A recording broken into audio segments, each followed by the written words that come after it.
Vous avez sûrement dû entendre que pour avoir plus de régularité dans votre jeu, qu'il fallait avoir un swing ou un mouvement connecté. Alors, ça veut dire quoi un mouvement connecté? On parle de Wi-Fi, on parle de réseau? Non, pas vraiment, non. Un mouvement connecté, en quelque sorte, c'est quand on parle de la connexion entre les bras et le corps. En tout cas, c'est la façon où moi, j'interprète ce mouvement connecté. Et donc, si on va à l'opposé de ça, quand on parle d'un mouvement qui est déconnecté, on peut imaginer des bras qui travaillent ou qui vont s'éloigner en fait de cette connexion entre les bras et le corps. Donc, particulièrement dans le downswing, qui est l'objectif de cette vidéo, je voudrais m'adresser à vous si vous avez des problématiques de contact dans le downswing et vous avez particulièrement un mouvement qui peut être avec un chemin de club extérieur-intérieur, un mouvement qu'on peut appeler par-dessus. Et regardez tout de suite ce que j'ai fait dans cette position-là. Vous avez vu ça? Regardez. Si je demande à Martin de se rapprocher, regardez. Le coude, là, est dans une position que moi j'appelle déconnectée du corps. Vous voyez ça? Il y a trop d'espace entre le bras et le corps que là, on pourrait effectivement interpréter comme déconnecté, un mouvement déconnecté. Donc, ce qu'on voudrait du coup, c'est que dans le downswing, c'est qu'on voudrait créer le plus de rapprochement possible entre le coude et le corps. Et ça va me permettre ensuite, quand on a le coude qui travaille correctement avec le corps, parce que je vais vous montrer ensuite comment le faire de la bonne façon, c'est que quand on a ça et ça qui travaillent ensemble, et ben le corps et les bras peuvent travailler en harmonie et créer beaucoup de belles choses au moment de la frappe. Vous voyez? Alors que quand j'ai un mouvement déconnecté ici, là on va en général tirer le club trop vers la gauche, ce qui peut créer ce qu'on appelle le chicken wing. Et souvent on essaie de corriger ça, alors que c'est ça qui n'allait pas. Vous voyez? Donc ce mouvement déconnecté, on a besoin de le rapprocher pour qu'il soit un peu plus connecté avec le corps ici. Il y a une autre chose qui est extrêmement importante à comprendre, c'est que lorsqu'on va faire ça aussi, lorsqu'on va avoir ce coude qui se connecte plus facilement sur la partie droite, donc mes obliques de mon corps, c'est que ça va faciliter la transition entre le sommet du backswing et le downswing en ayant ce que j'appelle de la flexion du côté droit et de l'extension du côté gauche. Il y a une chose que tous les joueurs légendaires possèdent depuis le début des temps, quand je pense à les Ben Hogan, Arnold Palmer, Jack Nicklaus, même s'ils avaient des signatures de swing différents, ils possédaient tous la chose suivante. Ils arrivaient dans une position à l'impact où il y avait une flexion du côté droit avec le coude qui était dans cette position-là et l'extension du côté gauche qui venait travailler dans ce sens-là, voyez. Et quand on a le coude droit qui se déconnecte du corps, comme ceci, on ne peut pas avoir cette flexion du côté droit parce qu'on va essayer de revenir dans ce sens-là. Évidemment, j'exagère pour le but de cette vidéo. Et ensuite, je vais tirer le club vers la gauche. Donc, voici un exercice très simple qui va vous permettre de créer cette flexion et améliorer votre connexion entre le bras droit, le coude droit et le corps. Juste avant de passer à la deuxième partie de cette vidéo, si vous souhaitez acquérir plus de régularité dans votre golf, là où ça compte vraiment, c'est-à-dire sur le parcours, je souhaiterais vous inviter à une webconférence complètement gratuite intitulée « Les 3 clés indispensables pour devenir régulier au golf ». Alors, elle est gratuite, mais elle est uniquement réservée aux membres de ma communauté. Vous pouvez y accéder tout simplement en cliquant sur le lien qui se trouve juste en dessous de cette vidéo. Vous allez voir, on va passer à peu près 1 heure ensemble. Ça va être hyper convivial, très interactif. Et à travers cette webconférence, je rentre en détail sur les 3 points clés qui ont permis à tous les élèves de mon académie de littéralement transformer l'enjeu.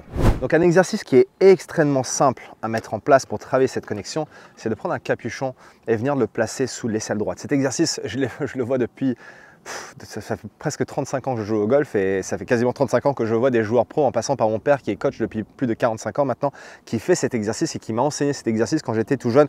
Pourquoi est-ce qu'on le voit depuis des décennies? Parce qu'il est efficace quand on sait le faire de la bonne façon. Donc vous placez tout simplement le capuchon sous l'aisselle droite et automatiquement vous allez voir que dans votre downswing, si vous déconnectez le coude droit du corps de façon trop importante, le capuchon va tout simplement tomber notamment sur la partie droite de la balle, donc derrière la balle.